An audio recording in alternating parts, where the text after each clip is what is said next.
Assalamualaikum warahmatullahi wabarakatuh.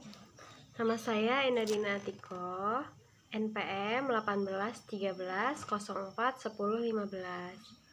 Saya dari kelompok 7 dengan judul materi persepsi ujaran akan mempresentasikan hasil kerja kelompok kami. Persepsi ujaran. Persepsi ujaran ini terdapat 7 bagian. Yang pertama ada persepsi terhadap ujaran, yang kedua proses mempersepsi ujaran, yang ketiga asumsi pada persepsi ujaran, yang keempat masalah dalam mempersepsi ujaran, yang kelima mekanisme ujaran, yang keenam model persepsi ujaran, yang ketujuh mempersepsi ujaran dalam konteks. Yang pertama, persepsi ujaran.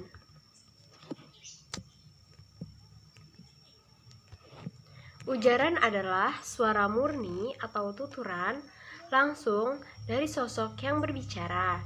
Jadi, ujaran itu adalah sesuatu baik berupa kata, kalimat, gagasan yang keluar dari mulut manusia yang mempunyai arti.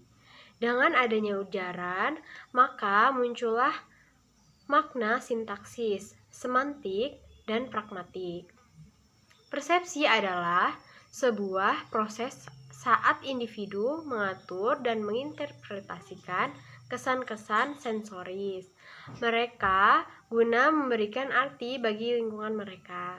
Persepsi ujaran atau speech perception adalah proses yang membawa sensasi yang dihasilkan oleh gelombang bunyi pada sistem pendengaran, serta menghasilkan gambaran, pengertian, pemahaman terhadap karakteristik linguistik ucapan tersebut. Yang kedua, proses mempersepsi ujaran. Ada 3 tahap dalam pemrosesan persepsi bunyi. Menurut Clark pada tahun 1977. Yang pertama ada tahap auditori, yang kedua tahap fonetik, dan yang ketiga tahap fonologis. Selanjutnya saya akan menjelaskan tentang asumsi pada persepsi ujaran. Menurut Kamus Besar Bahasa Indonesia, asumsi bisa diartikan sebagai dugaan yang diterima sebagai dasar. Asumsi juga dimaknai sebagai landasan berpikir karena dianggap benar. Selain itu, asumsi juga berarti sebagai praanggapan atau suatu prosopsi biasa yang dianggap benar tanpa perlu ada bukti. Suatu asumsi erat kaitannya dengan masalah fakta, seperti pernyataan bahwa dalam kehidupan politik semua rakyat dituntut oleh kepentingan bersama. Asumsi juga berkaitan erat dengan nilai. Misalnya, asumsi yang menyatakan bahwa rakyat miskin harus dibantu dengan negara atau pemerintah. Menurut Stephen P. Robbins pada tahun 1996, terdapat 3 faktor yang mempengaruhi persepsi seseorang. Yang pertama ada individu yang bersangkutan, yang kedua sasaran dari persepsi, dan yang ketiga ada situasi.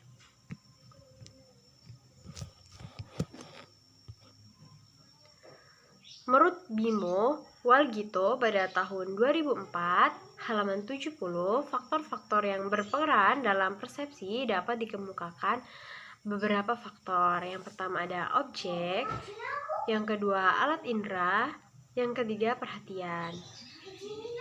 Yang keempat ada masalah dalam persepsi ujaran.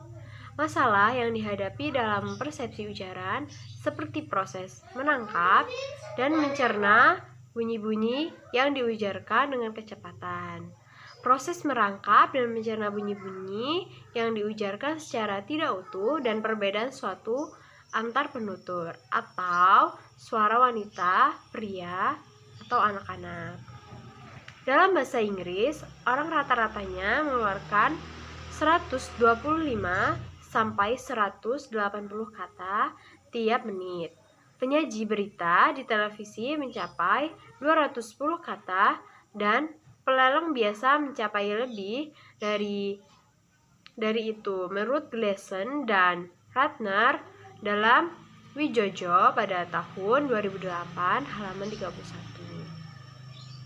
Jumlah ini tentunya didasarkan adanya kenyataan bahwa sebagian besar kata dalam bahasa Indonesia bersuku satu, misalkan book, go, eat, come, dan seterusnya.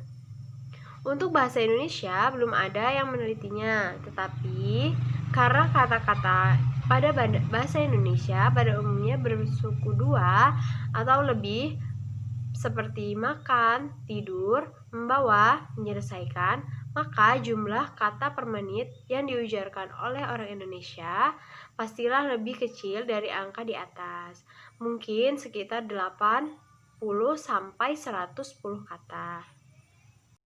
Baik, saya Niputulingga Puspita Devi, NPM 1813041033 akan melanjutkan presentasi dari Indah Dina Atikoh mengenai masalah dalam mempersepsi ujaran. Masalah yang dihadapi dalam mempersepsi ujaran seperti proses menangkap dan mencerna bunyi-bunyi yang diujarkan dengan kecepatan, proses menangkap dan mencerna bunyi-bunyi yang diujarkan secara tidak utuh, dan perbedaan suara antara penutur, suara wanita, pria, atau anak-anak. Dalam bahasa Inggris, orang rata-rata mengeluarkan 125 sampai 180 kata tiap menit. Penyaji berita di televisi mencapai 210 kata, dan pelelang bisa mencapai lebih dari itu, menurut Gleason dan Ratner dalam Jarjo Wijojo pada tahun 2008 halaman 31. Jumlah ini tentunya didasarkan adanya kenyataan bahwa sebagian besar kata dalam bahasa Inggris ini bersuku satu, misalnya book, go, eat, come, dan sebagainya. Untuk bahasa Indonesia belum ada orang yang menelitinya, tetapi karena kata-kata dalam bahasa Indonesia pada umumnya bersuku dua atau lebih seperti makan, tidur, membawa, dan menyelesaikan, maka jumlah kata per menit yang diujarkan oleh orang Indonesia pastinya lebih kecil dari angka di atas, mungkin sekitar 80 sampai 110 kata. Selanjutnya ada mekanisme ujaran. Darjo Wijojo pada tahun 2008 halaman 32 mengatakan bahwa paru-paru merupakan sumber bunyi.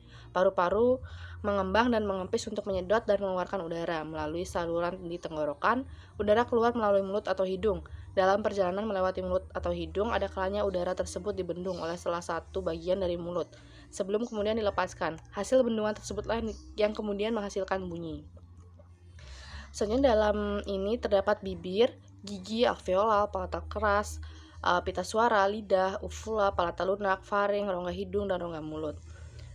Selanjutnya model mempersepsi ujaran itu terdapat 5, yaitu teori model teori motor, model analisis dengan sintesis, model Cohort, model jejak, dan model fusi logikal. Selanjutnya ada persepsi ujaran dalam konteks. Persepsi terhadap suatu bunyi dalam deretan bunyi bisa juga dipengaruhi oleh kecepatan ujaran. Suatu bunyi yang diucapkan dengan bunyi-bunyi yang lain secara cepat akan lebih sedikit banyak berubah lafalnya. Akan tetapi, sebagai pendengar tetap saja dapat memilah-milahnya dan akhirnya menentukannya. Faktor lain yang membantu kita dalam mempersepsi suatu ujaran adalah pengetahuan kita tentang sintaksis maupun semantik bahasa kita.